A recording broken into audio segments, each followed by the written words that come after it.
안녕하세요. H채널의 한창훈입니다. 반갑습니다. 2019년 1월 7일 비트코인 및 암호화폐 시황방송 2부를 시작하겠습니다. 먼저 댓글로 여러분들 좋은 의견과 질문, 정보 공유해주신 분들에게 다시 한번 감사 말씀을 드리고, 그럼 이제 2부 차트와 뉴스 보는 순서대로 이제 바로 진행을 해보도록 할게요. 먼저 이제 비트코인 일봉 차트 먼저 이제 보면요. 어제 이제 이 50일 이평선 이렇게 초록색 50일 이동 평균선이 이렇게 이제 내려오고 있었습니다. 그래서 아마 어제 이제 차트 보시는 분들 중에는 아마 아래로 하방으로 이제 보시는 분들이 꽤 많았었어요. 꽤 많았는데 이 50일 이동 평균선을 현재 이제 돌파를 했습니다. 돌파를 했고 돌파한 상태에서 일봉상 이제 마감을 했어요. 했기 때문에 저는 앞으로 이제 방향은 좀 지금 또 이 돌파된 상황에서 잠깐 조정받으니까 또 이제 아래로 빠진다라고 또 얘기하시는 분들이 있는데 그렇게 보진 않습니다. 일단은 방향은 위로 이제 좀 정해진 것 같다라고 보는 게 대형 알트코인들 중에 몇몇 코인들이 움직임이 이제 좋기 때문에 지금 역헤드 앤 숄더 모습에서 이제 오른쪽 팔을 완성해가는 그런 모습의 대형 알트코인들이 이제 보여요. 그래서 마찬가지로 비트코인도 지금 역헤드 앤 숄더 모습에서 오른쪽 팔을 완성하러 이제 올라갈 거다. 그렇다고 하면 지금 어디를 그럼 돌파를 해야 되느냐?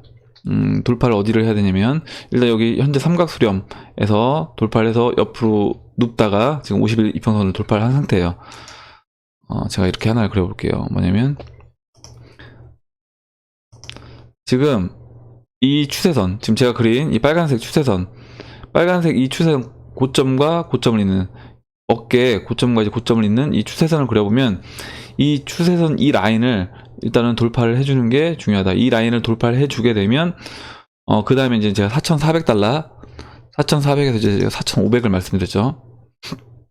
4,500이 지금 이때 한 2, 3일 쉬어졌던 라인입니다. 그래서 현재 지금 이 빨간색 추세선인 4,000달러 4,040달러를 오늘 만약에 돌파를 해주게 되면 4,500달러까지는 큰 무리 없이 이제 바로 상승을 해줄 수 있을 것 같아요. 그리고 이 자리에서 한 2, 3일 시간을 보내주고 그 다음에 다시 이제 5,500하고 5,700 5,500하고 5,700에 이제 제가 저항이 있다고 말씀을 드렸습니다. 그래서 이 라인까지 그 다음에 이제 시도를 할 거다 이렇게 보고 있습니다. 그래서 현재는 4,040달러 이 저항을 돌파해 주는 게 중요하다라고 이제 보시면 되고 흐름은 나쁘진 않아요. 물론 이제 거래량이 좀 더 실어주면 좀 더 이제 돌파를 해주면서 확실하게 이제 상승으로 가는 모습을 우리가 볼 수 있을 건데 아직까지 뭐 그런 모습은 보이지 않았지만 50일 이동평균선을 돌파했기 때문에 좀 더 이제 상승 쪽에 오른쪽 팔을 역헤드 앤 숄더에서 오른쪽 팔을 만들러 가는 모습을 기대해 볼 수 있겠다 라고 보시면 될 것 같고 그 시나리오 첫 번째랑 두 번째 말씀을 드렸잖아요. 보시면 이게 주봉이에요. 지금 주봉 차트입니다. 일단 큰 그림으로 보시면 이렇게 상승을 작년 말에 했었고 이렇게 수렴을 하다가 지금 6,500달러 600달러 이 라인에서 한참 횡보를 했었죠. 횡보를 하다가 11월 15일 날 급락이 나오면서 3,000달러 초반까지 빠졌었습니다. 이 상황에서 지금 보시면 이 빨간색 제가 이거를 20일 이동평균선으로 바꿔볼게요. 20주로 지금 이제 이 빨간색은 20주 이동평균선이고요. 이 초록색은 50주 이동평균선입니다. 그러면 이제 1안으로 간다라고 했을 때 어떤 흐름이 보여질 거냐? 1안으로 간다라고 하면 일단은 지금 이 상태에서 이 20주선이 위치한 라인까지 큰 무리 없이 이제 돌파를 해줘야 된다. 그럼 제가 아까 말씀드렸던 것처럼 4,050달러 먼저 돌파를 해주고 그 다음에 4,500달러에서 한 이틀 정도, 2, 3일 정도 쉬어주고요. 그 다음에 이제 바로 5,500달러를 향해서 이제 가는 겁니다. 그래서 5,700에서 이 20주 이동평균선을 맞고 조정을 받을 텐데 이때 조정을 짧게 받는 거예요. 짧게 받는다는 얘기는 무슨 얘기냐? 만약에 5,700까지 올라가 준다라고 하면 5,500과 5,700 박스에서 며칠 이렇게 횡보를 해주는 거고요. 만약에 이제 5,500까지 못 가고 5,500에서 이 20주 이동평균선 맞고 떨어진다라고 하면 지금 이 120주선 올라오고 있는 검정색 이 120주선에서 지지를 받고 다시 바로 돌파를 해줍니다. 돌파를 해주고 이 초록색 보이시는 50주 이동평균선 50주 이동평균선이 6,900달러예요. 6,900달러 원화로 하면 그러니까 한 700 70만 원, 70만 원 될 겁니다.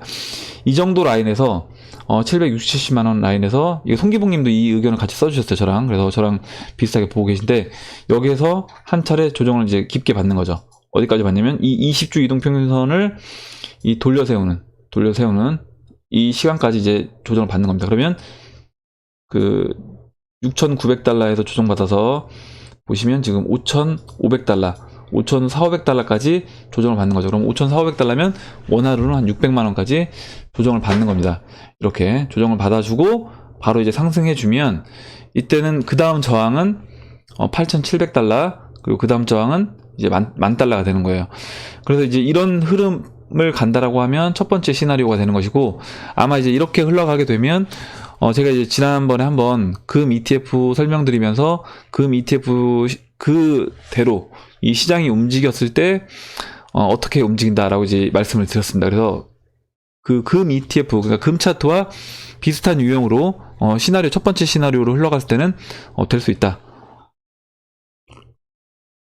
예, 그리고 그게 아니라 이제 두 번째 시나리오대로 간다라고 하면 이 20주 이동평균선, 빨간색 이 20주 이동평균선에서 조정을 받을 때 이 120주 이동평균선에서 이제 지지받는 게 아니라 깨고 내려와서 다시 이제 지난 저점이었던 이제 3,600달러, 3,600 또는 뭐 더 밑으로 내려온다라고 하면 3,250 라인까지 이런 식으로 깊게 빠져준다라고 하면 그때는 거의 올해 2019년은 그 2015년과 같이 횡보 흐름으로 갈 수 있다. 그렇게 되면 이 20주 이동평균선을 바로 돌파하고 안착해주는 게 아니라 이 20주 이동평균선에서 계속 밑에서 노는 거예요. 이게 내려오면서 맞고 떨어지고 또 올라갔다 맞고 떨어지고 이거를 이제 몇 차례 해주고 그 다음에 20주 이동평균선이 평평해졌을 때, 수평이 됐을 때 그때 돌파해준 다음에 안착해주고 가는 겁니다. 그렇게 되면 시간이 이제 적어도 6개월에서 길게는 이제 10개월까지 걸릴 수가 있다.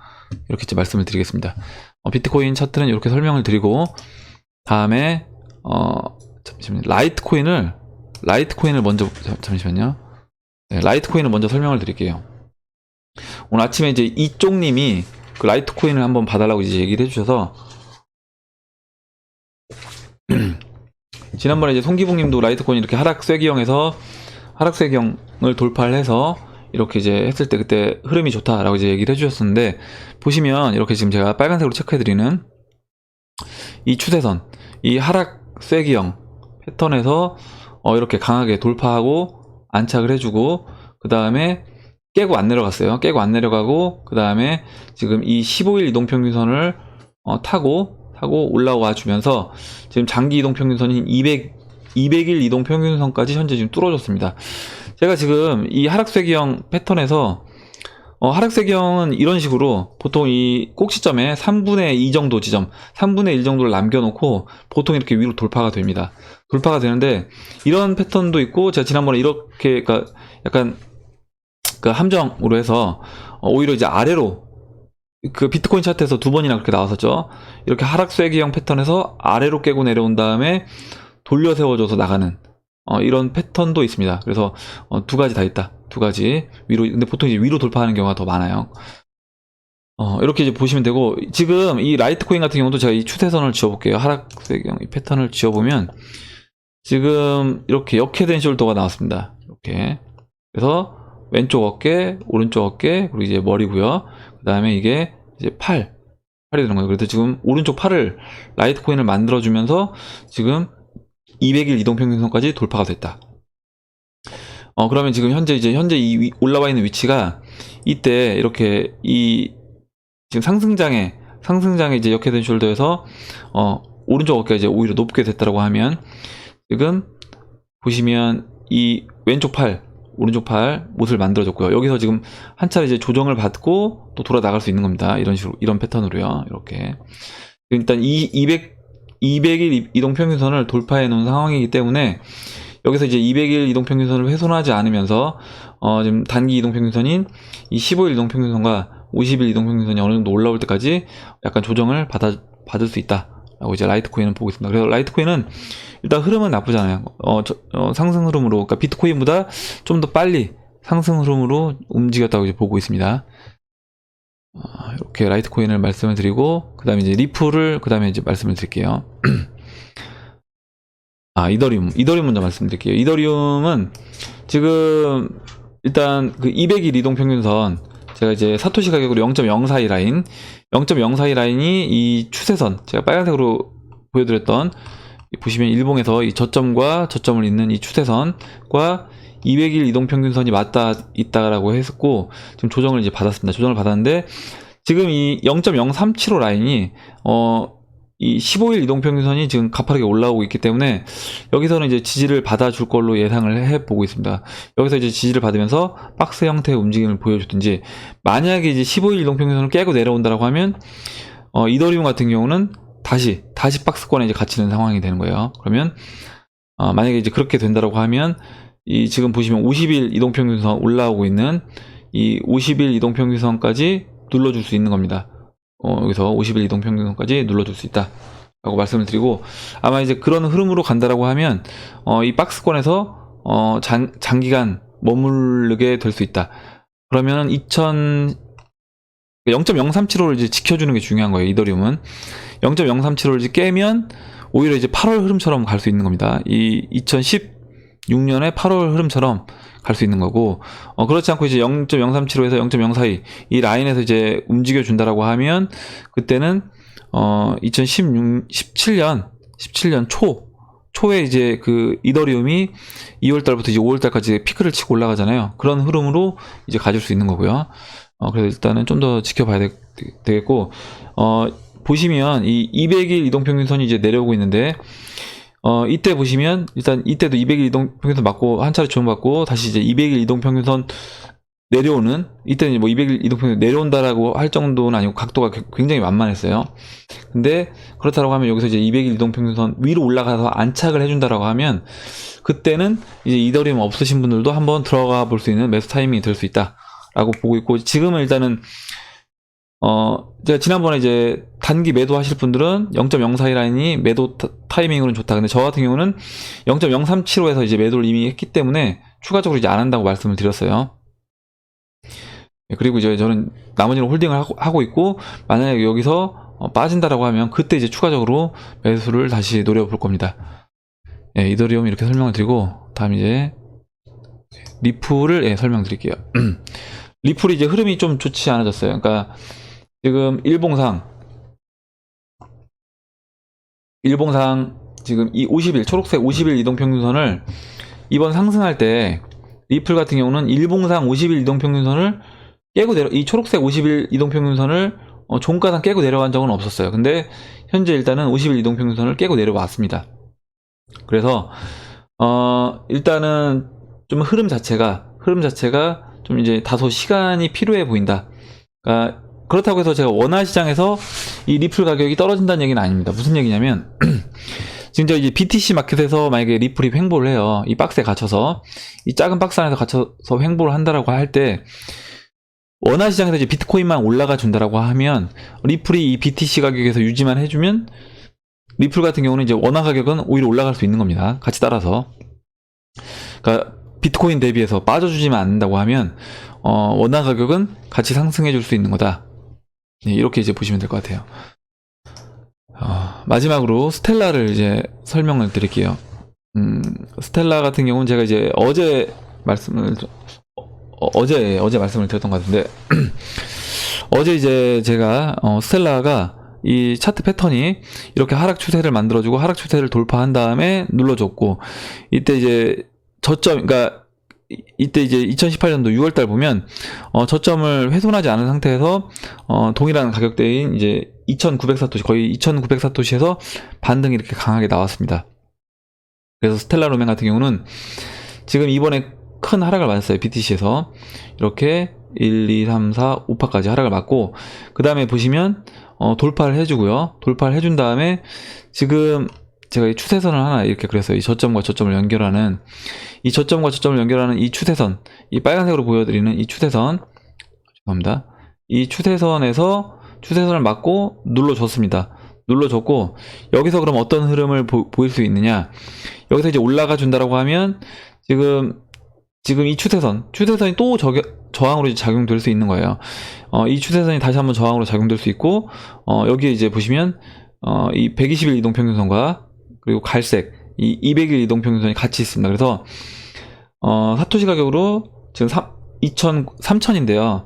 3,400 정도, 3,480에 저항이 있다. 그래서 저항을 받을 텐데, 이때 보시면, 저항을 이렇게 오래 받지는 않습니다. 하루 이틀 여기서도 저항 작용해주고 바로 이제 돌파해서 올라가줬어요. 그래서 이때도 마찬가지로 이제 그렇게 기대를 해보겠습니다. 만약에 일단은 흐름은 오늘 좀 상승을 해줬기 때문에 BTC 마켓에서 상승을 해줘서 이 15일 이동평균선 위에서 안착을 해주면 스텔라 룸에는 이와 같은 패턴으로 이제 움직일 수 있겠다. 그런 기대를 해볼 수 있는 겁니다. 그러면 사토시 가격으로 3,480에서 한 차례 쉬어주고 그 다음에 상승을 해준다라고 하면 4,400 사토시까지 노려볼 수 있다.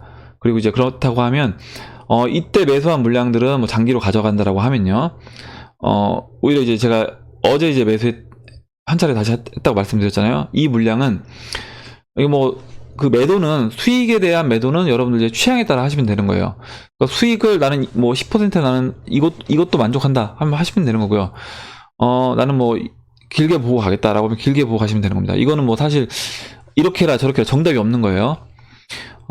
그러면 저 같은 경우는 일단 여기서 추가적으로 매수한 물량은 지금 3,400 사토시에서 1차적으로 이제 매도를 해볼 수 있는 거예요. 해볼 수 있고, 그리고 이제 이때 이제 매수를 했던, 분할로 매수했던 물량들은 만약에 이번에 상승이 나와서 4,400 사토시까지 올라와 주면, 이 안에서 매수했던 물량, 그 전에, 그러니까 어제 매수한 물량 말고 그 전에 이제 매수해서 갖고 있던 물량은 한 반 정도는 저는 이제 털어줄 생각입니다. 털어줘서 비트코인으로 이제 교체를 해놓거나 아니면 알트코인 중에 아직 이렇게 저점 에 있는 알트가 있다라고 하면 그런 알트코인으로 일정 부분 교체를 할 거예요. 나머지 반은 스텔라 룸에는 이제 홀딩을 해서 가져가는 거고요. 그런 식으로 이제 교체 매매를 해주시면 수량을 계속 늘리면서 이제 비트코인 개수를 늘릴 수가 있는 겁니다. 예. 그리고 오늘 이제 그럼 기사를 이제 볼 텐데요. 차트는 여기까지 보고 빠삐용님이 좋은 기사를 얘기를 해주셨어요. 지난번에 한번 말씀을 드렸는데 지금 이제 애플하고 구글, 페이스북, 아마존이 이더리움의 블록체인에서 토큰화될 주식이다. 이렇게 얘기를 해서 에스토니아에 본사를 둔 이 덱스인가요? 예. DX 익스체인지에서 세계 최초의 규제 및 디지털 주식 거래소를 이제 시작을 했다고 합니다. 이렇게 했고 실제 디지털 주식은 실제 주식으로 이렇게 들어온다는 거예요. 근데 이걸 어떤 식으로 하냐면 그 사이프러스 레귤레이터인 CYSEC의 감독하에 MPS 마켓플레이스 시큐리티 여기에서 이 DX 익스체인지 플랫폼의 토큰 수요에 따라 실제 주식을 구매를 한다라는 거예요. 그러면 아마 이제 이런 식으로 될 것 같아요. 뭐냐면 그러니까 이 DX 거래소에서 주식이 이제 매매가 되고 실제 이제 뭐 결산을 하겠죠. 결산을 해서 실제 주식이 다 거래를 한 내용을 다 더하고 빼고 그 안에 있는 거래자들끼리 해보니까 예를 들어서 뭐 주식이 뭐 테슬라 기업을 10주를 산 걸로 이제 매수가 나왔다라고 하면 실제 10주를 이 MPS에서 이제 실제로 이제 매수를 해서 약간 대신 보관해주는 뭐 그런 서비스 같아요. 예, 그렇게 이제 정확하게 이제 이 시스템이 어떻게 돌아가는지는 보질 않았는데 지금 기사를 이제 그 빠삐용님이 올려주신 거를 이제 영상 찍기 전에 바로 이제 봐서 일단은 빨리 이제 소개를 해드리는 게 좋을 것 같아서 이렇게 이제 보고 어찌됐든 이 DX 익스체인지에서 앞으로 이제 주식도 우리가 직접 살 수 있는 겁니다. 그러니까 미국 거래소라든가 이런 데 가지 않고 암호화폐를 가지고 제가 뭐 비트라든가 이더라든가 이런 암호화폐를 가지고 애플 주식, 아마존 주식, 페이스북 주식을 살 수 있다. 토큰화된 그리고 이 DX 익스체인지를 들어가 봤는데요. 여기를 들어가 보니까 수수료가 무료래요. 보시면 잠시만요. 글자 크기를 좀 더 이제 글자 크기를 확대해서 예 보여드리면 한번 읽어볼게요. 가상화폐를 수수료 없이 당사의 P2P 규제된 마켓플레이스에서 거래를 할 수 있다. 대신 이제 멤버십 수수료가 있는데 한 달에 $10래요. 그래서 거래를 많이 하시는 분들 같은 경우는, 그러니까 트레이딩을 많이 하시는 분들, 저도 이제 많이 하는 편이니까, 일단은, 그러니까 일반 여러분들처럼 그냥 홀딩 하시는 분들에 비해서는 그래도 이제 저도 트레이딩을 하는 편이잖아요. 그렇다고 하면, 제가 계산을 해보고, 만약에 제가 한 달에 $10를 내는 것보다 차라리, 그러니까 한 달에 $10를 내고 수수료 무료로 쓰는 게 낫겠다라고 하면, 이런 DX 익스체인지 가입해서 쓸 수 있는 거죠. 예. 그리고, 여기 보시면, 그냥, 일반 이제 암호화폐 거래소랑 비슷한 것 같은데요. 한번 읽어볼게요. DX 익스체인지의 플랫폼의 토큰 요구에 따라 실제 주식을 구매하여, 아까 말씀드렸던 그 MPS가 블록체인 기술을 이용한 이제 스마트 계약을 이제 맺게 되는 거고, 그 ERC20 토큰은 이더리움 기반 블록체인 네트워크에서 생성되어 해당 주식을 나타낸다. 예, 그리고 판매용으로 제공되는 토큰은 나스닥, 그리고 NYSE, 홍콩 거래소 및 도쿄 증권 거래소와 같이 가장 큰 거래소에서 상장된 주요 주식을 기반으로 제공을 해준답니다. 디지털 주식에 관심 있는 DX 익스체인지 회원이 디지털 주식의 매매를 위해서는 필수적으로 유럽 금융상품 시장 지침과 호환이 되는 기간 및 조건에 대한 추가 승인 양식을 검토하여 MPS와의 디지털 주식 구매, 판매, 계약에 승인을 해야 된다. 그래서 이제 일정적으로 그 양식이 있나 봐요. 뭐냐면 내가 이제 주식 매매를 하려면 그 유럽 금융상품 시장 지침에 따른 그 이제 양식, 그걸 이제 하게 되면, 양식을 내면 주식 매매를 할 수 있다. 이렇게 이제 들은 것 같습니다. 그래서 이거는 각 토큰 보유자는 추가적인 비용이 들지 않고 실질 주식과 1대1로 지원을 해준다. 그래서 이 주식은 회원님의 분리된 계정으로 보유할 수 있게 됩니다. 그러니까 아까 제가 이제 잘못 이해했네요. 그러니까 이쪽에서 뭐 따로 MPS 그쪽에서 따로 이제 보관해주고 있는 그런 게 아니라 그 회원의 분리된 계정으로 따로 이제 주식을 넣어준다고 합니다. 제가 한번 아직 가입 안 했는데 한번 가입을 해서 써보고 좀 더 자세하게 써본 다음에 여러분들한테 다시 한번 이제 소개를 해드리도록 하겠습니다. 다음 이제 기사 보도록 할게요. 코인니스 기사고요. 브라질에서 암호화폐 보관 위한 실제 금고가 사용이 증가됐다. 기사 내용을 이제 읽어보면, 브라질의 암호화폐 큰손 투자자들 사이에서 본인의 디지털 자산을 보호하기 위해 실제 금고를 사용하는 솔루션이 이제 유행처럼 번지대요. 뭐냐면 콜드 월렛에 이제 보관을 하고 있는데, 이 콜드 월렛까지 훔쳐 간다거나, 아니면 그 콜드 월렛에 그 이제 뭐 24개 우리 그 패스워드 이제 기록하잖아요. 이런 것도 또 이제 도난당해서 뭔가 분실될 염려가 있기 때문에, 혹시 이제 그 부분까지 염려가 돼서 이 콜드 월렛을 따로 또 그 뭐라 해야 되죠? 이 실제 금고에다가 이제 보관을 한다. 이렇게 했고, 이거는 이제 금액이 이제 큰 분들 같은 경우는 이거는 어떻게 보면 선택이 아니라 필수다. 그러니까 제가 아는 분도 이더를 꽤 많이 갖고 계신 분이 있어요. 그런 분들 같은 경우는 집에 이제 금고를 2개를 갖다 놓고, 하나는 나노랬죠.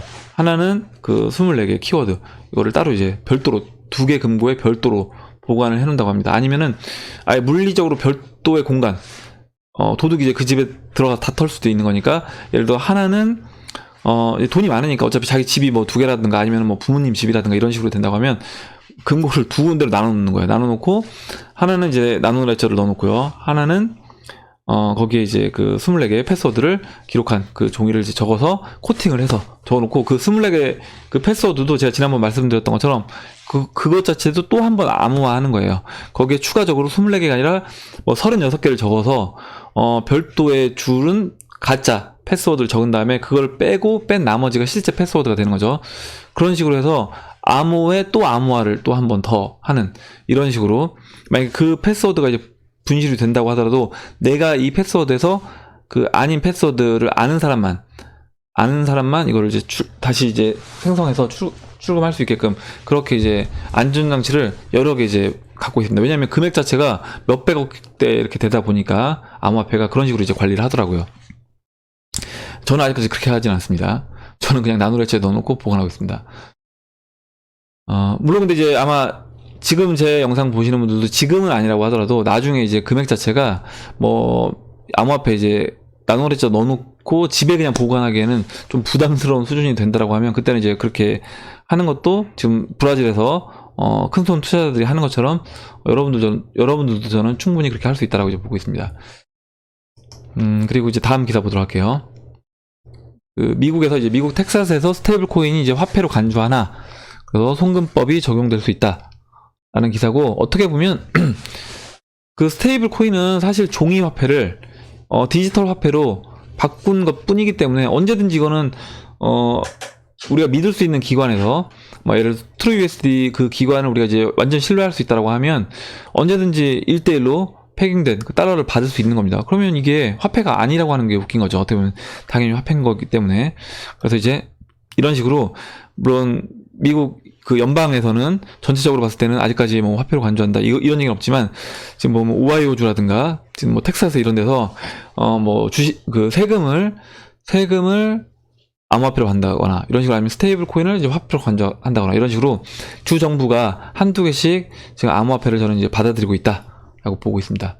어떻게 보면 미국이 가장 적극적인 것 같아요. ATM기도 그때 이제 보시면 그 ATM 레이더인가 거기 보시면 미국이 가장 많았잖아요. 그래서 이제 미국이 가장 이 암호화폐를 받아들인 게 가장 큰 것 같다. 예, 그리고 다음 기사를 보도록 하겠습니다. 다음 기사는 지금 이제 요즘에 이제 국민은행에서 총파업을 뭐 한다고 한다 하면서, 그 뭐 여러 말이 많아요. 뭐냐면 뭐 귀족 노조가 돈을 더 받으려고 해서 파업을 한다, 뭐 이런 얘기도 있고요. 그래서 국민은행 이제 19년 만에 파업 현실화 이렇게 이제 나왔습니다. 19년이니까 거의 이제 어떻게 보면 IMF 지난 이후에 이렇게 다시 파업을 한다는 건데, 일단 뭐 이 부분에 대해서도 이제 얘기는 많이 있습니다. 얘기는 많이 있고, 지금 뭐 국민은행뿐만 아니라 또 신한은행도 그때 약간 이런 노사 간의 갈등이 있다고 얘기를 들었던 것 같은데요. 그리고 이제 아닌가요? 노사 간의 갈등이 아니라 그 뭐였죠? 갑자기 생각이 안 나는데 단어가 퇴직을 빨리 하는 그 뭐라더라? 예, 일단 제 생각이 나면 말씀드리겠습니다. 그래서 지금 국민은행 같은 경우도 일단 보면 지금 네, 국민은행 같은 경우도 이렇게 노조랑 이렇게 어떻게 보면 뭔가 이렇게 협상이 잘 안 되고 있어요. 지금 안 되고 있는데, 저는 지금 이런 상황이 앞으로 더 심각해질 거라고 이제 보고 있습니다. 이게 왜 이런 문제가 이제 벌어지냐면, 결과적으로 지금 우리가 쓰고 있는 은행권, 옛날에 창구에서 은행 직원들이 우리가 이제 통장을 만들려고 하면 창구에 가서 통장을 만들잖아요. 근데 은행 직원분이 그 만들어 주시죠. 근데 어떻게 보면 지금 이제 비대면으로 하고 있어요. 그리고 제가 이제 계속 말씀드리지만, 거래소가 이제 결국엔 이 은행의 역할도 할 것이다. 은행의 역할도 할 것이에요. 그리고 거래소에서 저는 그 암호화폐를 가지고 이제 대출도 해줄 거라고 보고 있습니다. 그렇다라고 하면 결과적으로 우리가 근데 거래소에 뭔가 계정을 만들 때, 제가 뭐 빗썸 거래소 가서 본사 가서 한다거나 빗썸 오프라인 매장 가서 계좌 안 만들거든요. 그냥 온라인상에서 비대면으로 다 합니다. 그쪽에서 이제 뭐 KYC 진행하면 제 이제 여권이라든가 제 주민등록증 이제 해서 사진 찍어서 보내고 이제 인증받으면 바로 이제 계정이 만들어지는 거죠. 그리고 제 기존에 이제 뭐 은행권하고 연결이 되는데, 앞으로 이제 스테이블 코인이 만들어지게 되고 원화 스테이블 코인까지 나온다라고 하면, 그때는 그런 것 자체도 사실 저는 이제 어떻게 보면 의미가 없어진다. 예. 그냥 기존의 은행권 계좌랑 연결할 필요도 없는 거예요. 그냥 거기에 있는 코인, 그 스테이블 코인, 원화 스테이블 코인을 바로 내가 이제 앱을 깔아서 그 지갑으로 월렛으로 이제 사용을 하면 되는 겁니다.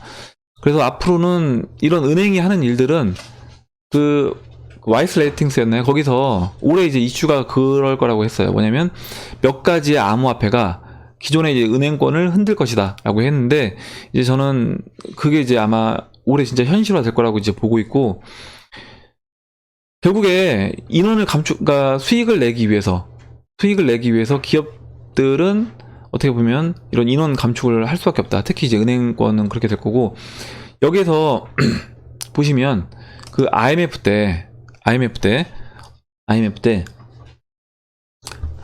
이런 게 있었어요. 아까 명예퇴직. 아까 제가 명예퇴직이라는 단어가 생각이 갑자기 안 나가지고.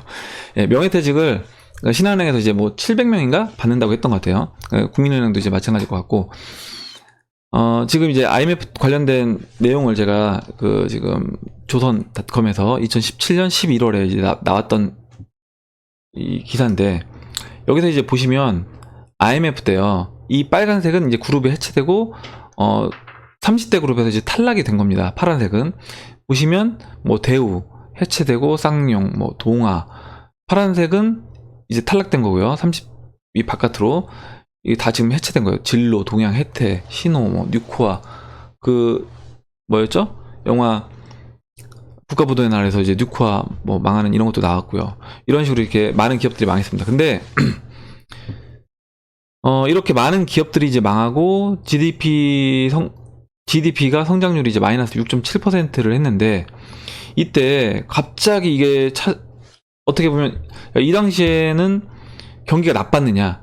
그렇지 않다라는 겁니다. 이 당시에도 보면 우리나라가 이제 정부에서 얘기할 때는 뭐 나쁘다고 안 했던 거예요. 그러니까 뭐냐면 물론 이런 얘기들이 한보철강 같은 경우는 좀씩 얘기가 나오곤 있었습니다. 저도 이제 어렸을 때 그 기억에 얘기가 나오고 있었지만 전반적으로 사회 시스템 자체가 문제가 되진 않았어요. 근데 이 위기가 정부에서도 어떻게 보면 쉬쉬한 거죠. 쉬쉬하다가 한 번에 이게 다 쏟아져 나왔다는 겁니다. 한 번에 다 쏟아져 나오면서 97년도 이제 원달러 차트를 보면 갑자기 이제 원화가 급등을 하기 시작하는 거예요. 몇 개월 만에 2,000원까지 3배 이상 급등을 하는 겁니다. 그러면서 어떻게 보면 이 1,500억 달러에 어떻게 보면 이 빚을 여기 보시면 이제 외국에 갚아야 할 돈이 1,500억 달러가 넘었는데 우리나라가 가지고 있는 돈은 40억 달러에도 이제 못 미쳐서 파산 직전이었다. 이렇게 얘기가 나왔었다. 근데 그럼 돈이 이렇게 없게끔 내비뒀느냐. 그전에는 그렇지 않았다는 거예요. 그전에는 돈이 충분히 어느 정도 우리가 이제 수출을 하고 하면서 돈이 어느 정도 돌고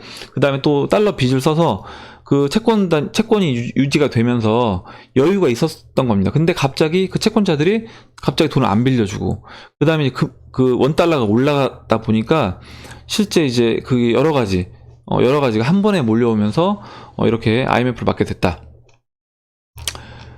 이제 말씀을 드리고 여기서 제가 이제 오늘 갑자기 이걸 왜 폈냐면 이걸 왜 보여드리냐면 보시면 오늘 이제 아침에 그 송기봉님이 IMF 당시에 증권주들이 뭐 5만원까지 찍었던 증권주가 그 액면가가 5,000원인데 500원까지 떨어졌다고 했어요.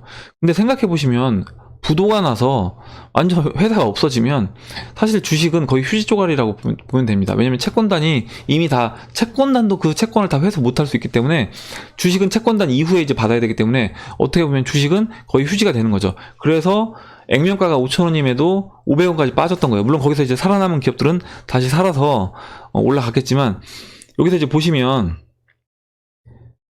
뭐 고려증권 부도, 그러니까 증권사들이 같이 연쇄적으로 부도가 나는 거예요. 왜 이런 현상이 벌어지냐면 처음에 뭐 건설 그리고 아까 보셨던 뭐 한보철강 뭐 아니면 뭐 조선업 이런 게 이제 한두 개가 삐그덕대기 시작하면서 무너지기 시작하면 거기에 대출을 해준 은행들이 지금 현재 상태에서는 괜찮아요. 근데 은행들이 돈을 안 빌려줄 수는 없는 겁니다. 왜냐면 회사에 돈을 빌려주고 자신들이 돈을 계속 돌려야지 은행들은 그 이자를 받아서 수익을 내는데 이 기업들이 부실이 어느 정도 눈에 좀 보인다고 하더라도 빌려줘야지. 또 물론 거기서 은행에서는 다 검토를 하겠죠. 그 검토는 대신 현재 상황에서의 검토를 하는 겁니다.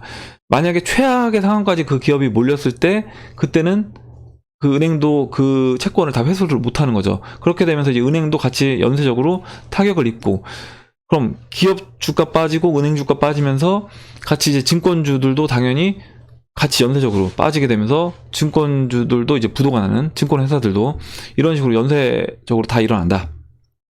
이렇게 이제 보시면 되고 이때 은행들이 보시면 뭐 기아도 그렇고 쌍방울 뭐 혜택그룹 뉴코아 이렇게 있습니다. 이렇게 있고 제가 여기 정리를 맨 마지막에 해놓은 것만 이제 보여드릴게요. 그래서 이때 이제 IMF 이후에 정경련이 발표한 IMF 이제 2년의 평가라는 그 연구 보고서에 따르면 우리 경제에서 의심 없이 이제 받아들였던 준칙들이 모두 깨졌다는 거예요. 무슨 얘기냐면 은행은 망하지 않는다. 야, 은행은 안 망해. 근데 보면 대형 은행들도 망해서 그때 이제 주택은행 같은 경우도 뭐 국민은행으로 이제 합병되고 뭐 저희 대전에 있다 보니까 충청은행 썼었는데 충청은행도 뭐 하나은행에 뭐 인수가 되고 이런 식으로 인수합병이 막 되는 겁니다. 망해서 이제 없어지고 거기서 구조조정이 일어나면서 퇴직자들이 많아지고 명퇴도 받고 이제 정리해고도 하고 구조조정을 하는 거죠. 근데 아까 이제 국민은행 그 그리고 이제 신한은행에서 명예퇴직 받는 거, 이런 걸 보면서 어떻게 보면 진짜 최악의 경우에 어쩔 수 없이 완전 회사가 진짜 직원들한테 어떻게 보면 지금 안정적인 상황에서 명예퇴직할 때는 그래도 후하게 뭔가 줄 수 있어요. 근데 회사 자체가 지금 자기 앞가림도 하기 힘든 상황에서는 직원들, 개인들까지 다 챙겨줄 수 없다라는 겁니다. 그런 부분을 생각하면 우리가 항상 긴장을 하고 있어야 된다. 그러니까 은행은 망하지 않는다? 이게 99년도에 이제 그게 깨졌다는 겁니다. 이런 준칙들이. 그래서 1999년 말 9월 말까지 전체 은행 33개 중에 5개가 인가가 취소가 되고 4개가 흡수 합병되는 등 9개가 줄어들었다. 그래서 이제 27.3%의 구조조정 비율을 보인 것이다.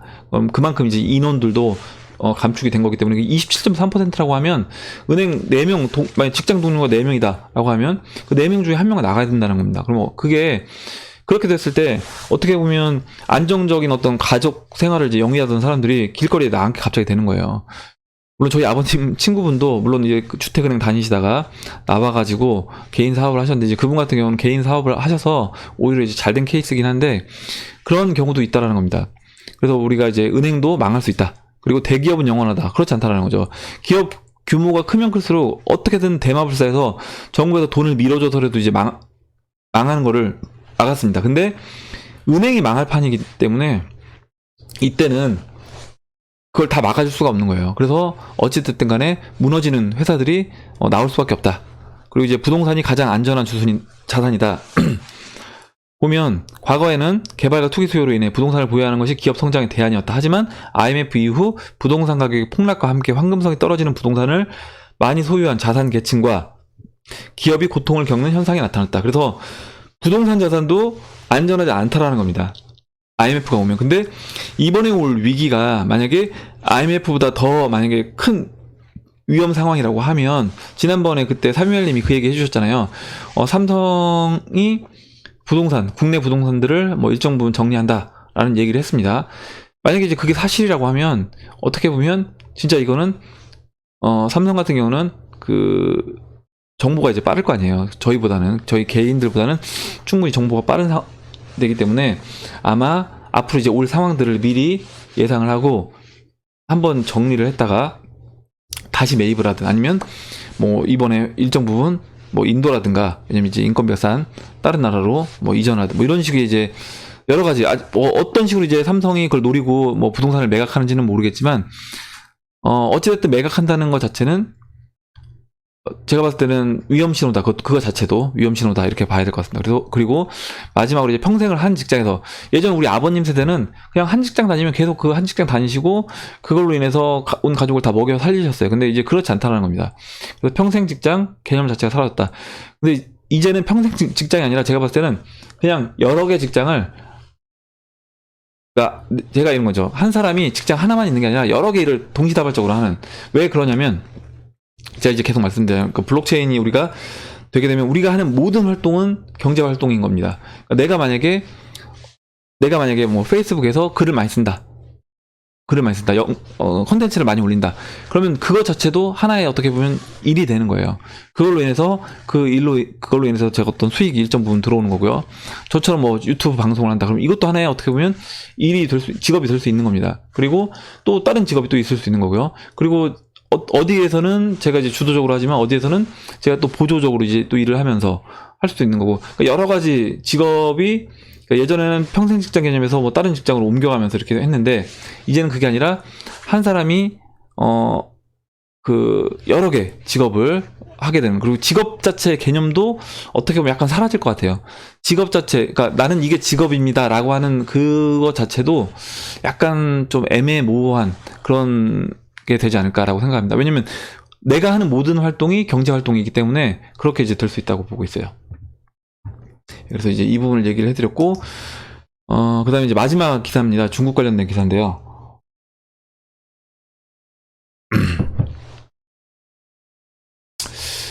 중국이 지금 이제 뭐냐면 새해 벽도 지준율 인하를 했다. 그래서 이제 경기 부양 총력 통화 완화 기조 확인.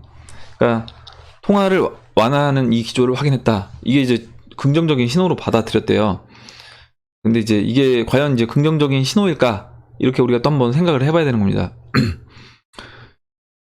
중국 인민은행이 이번 지준율 인하가 시적절했다라고 이제 환영하면서 은행 시스템이 안정되고 필요한 유동성이 공급되고 정부의 정책 실현 의지가 증명이 됐다.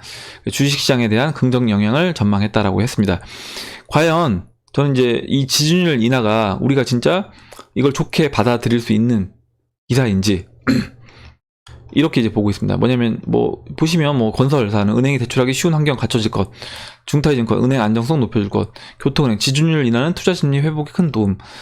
굉장히 이제 긍정적인 기사를 썼어요. 아마 이제 이 기사를 보시면 그럼 중국 주식 앞으로 이제 다시 좋아지겠다 라고 이제 생각하실 수도 있습니다. 중국이 제가 지금 보시면 이게 중국 지준율인데요. 잠시만요. 예. 중국이 보시면 제가 금리를 한번 먼저 보여드릴게요. 중국이 금리를 지금 보면 4.35에서 2016년도부터 4.35에서 금리 인하를 더 하진 않았습니다. 금리 인하를 더 하진 않았는데 일단 지금 미국이 이제 금리 인상을 하기 시작하면서 어떻게 보면 금리 인하는 대놓고 못하는 거죠. 왜냐면 이제 외환 자금이 이제 유출될 수 있기 때문에 금리 인하는 못했는데 아까 이제 보셨던 것처럼 지급준비율을 계속 인하를 했습니다. 지급준비율을 계속 이렇게 인하를 했어요. 그럼 지급준비율을 왜 이렇게 인하를 했느냐? 제가 이제 계속 말씀드리지만 뭐냐면 결국에 이제 중국의 어떻게 보면 좀비 기업들이 돈줄을 끊으면 끝나는 거예요. 지금 돈줄을 끊으면 끝나기 때문에 어쩔 수 없이 그 생명 유지를 위해서 계속 돈을 지금 펌핑을 하고 있다. 이렇게 이제 봐야 되는 겁니다. 그러면 이거는 뭐예요? 이 펌핑을 해서 이 기업이 살아남으면 상관이 없겠지만 그렇지 않다라고 하면 이거는 다 부메랑으로 돼서 이제 돌아올 거다라고 보고 있는 겁니다. 그리고 실제 이제 오전에 이제 보여드렸던 기사 보면 그럼 기업들이 이제 그 1달러 7위안에 간당간당 하니까 부동산 자산을 달러 빚을 썼던 것을 갚아야 되고 부동산 자산을 이제 매각을 하는 겁니다. 이제 위험 신호를 느끼고 매각을 하고 있어요. 근데 이게 이제 만약에 여기서 지급준비율 인하를 더 이상 못하는 그런 상황이 되는 거예요. 만약에 왜 그러냐면 미국이 이제 금리 인상을 지속적으로 만약에 금리 인상을 안 할 수 있다고도 얘기하시는 분들이 있습니다. 원래 이제 그러니까 2018년도 연말에도 금리 인상 안 할 거다라는 뉘앙스로 이제 연준 의장이 얘기를 했죠. 그러면서 금리 인상 안 할 수 있을 거야 라고 얘기를 했는데 결국 이제 금리 인상 했는데 그러면서 금리 인상하면서 뭐라고 했어요? 내년에는 오히려 좀 약간 비둘기파적인 발언을 했습니다. 지금 그러면서 시장이 또 올라왔는데 저는 이거는 그냥 말뿐인 거예요. 이거를 우리가 고지고대로 다 믿으면 안 된다. 그냥 연준 의장이 립 서비스라고 이제 보셔야 되는 겁니다. 연준 의장은 어찌됐든 그 금융 세력이 하라는 대로 할 수밖에 없는 사람인 거예요. 그 위치에 있는 사람인 겁니다. 그러면 결과적으로 만약에 연준 의장이 금융 세력이 이제 금리 인상을 하게끔 해서 금리가 인상된다라고 하면 지금 중국은 저는 이제 더 이상 못 버틸 거다라고 보고 있습니다. 중국은 더 이상 못 버틸 거다. 그리고 이렇게 지급 준비를 낮추고 금리 인하를 하고 금리를 더 이상 올리지 못하는 이 상황이 경제를 다시 호황으로 이끌어가는 것이 아니다라는 거죠. 여기서 뭐냐면 호황으로 가기 전에 한번 꺾여서 침체가 와주고 그 다음에 2008년도처럼요. 그 다음에 다시 여기서 양적 완화를 하든 아니면 어떤 다른 자산으로 돈이 들어가서 충분히 그 돈이 풀린 상황에서 그 풀린 자금으로 다시 시장을 끌어올리든 그런 작업이 이제 있어야 된다라는 겁니다. 지금 이 상황에서 지금 이 상황에서 금리를 유지만 한다 하거나 아니면 금리를 다시 일정 부분 낮춰서 시장을 끌어올린다, 경기 침체 상황으로 안 가고 극복한다, 저는 이거는 어렵다라고 이제 보고 있습니다.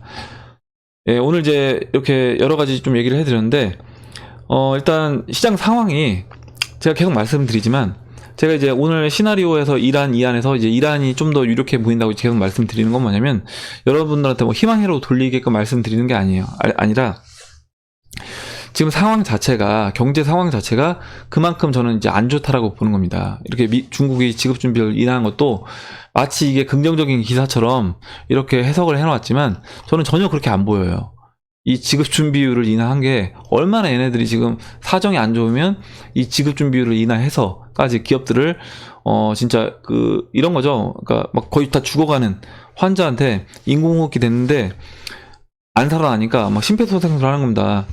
심장 펌핑하는 거예요.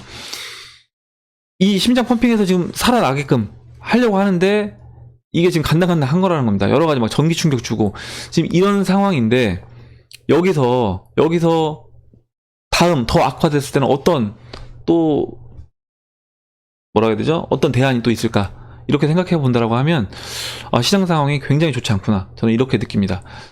물론 이거는 제 개인적인 시각이에요. 어떤 분들은 야 이거 보고 야 앞으로 시장 다시 좋아질 거야. 주식시장 올라갈 거야. 그리고 뭐 중국 시장도 이 기사를 보고 분명히 그렇게 해석하시는 분들도 있을 겁니다.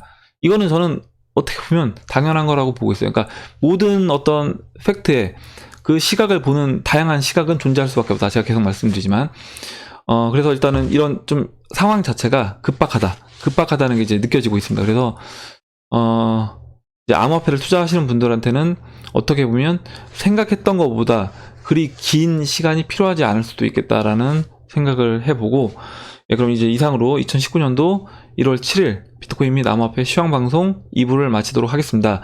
제가 오늘 이제 여러 가지 말씀을 드렸는데, 여러분들 오늘 이제 얘기 중에 여러분들이 뭐 궁금하신 점, 그리고 여러분들 의견, 그리고 뭐 같이 공유하고 싶은 정보들 있으시면 써주시고요. 꼭 오늘 했던 얘기가 아니어도 아까 이제 빠삐 형님처럼 이제 같이 공유하면 좋은 내용이잖아요. 그 DX 익스체인지 그런 거래소 얘기들 이렇게 같이 공유를 해주시면 우리가 같이 이제 보면서 정보를 또 이렇게 같이 알아가는 그런 시간을 이제 갖도록 하겠습니다. 다시 한번 댓글로 여러 의견하고 질문 정보 공유해주신 분들에게 다시 한번 이제 감사 말씀을 드리고, 그럼 이상으로 영상을 마치도록 하겠습니다. 여러분 도움이 되셨다면 좋아요와 구독 버튼 그리고 알림종 버튼을 눌러주세요. 감사합니다.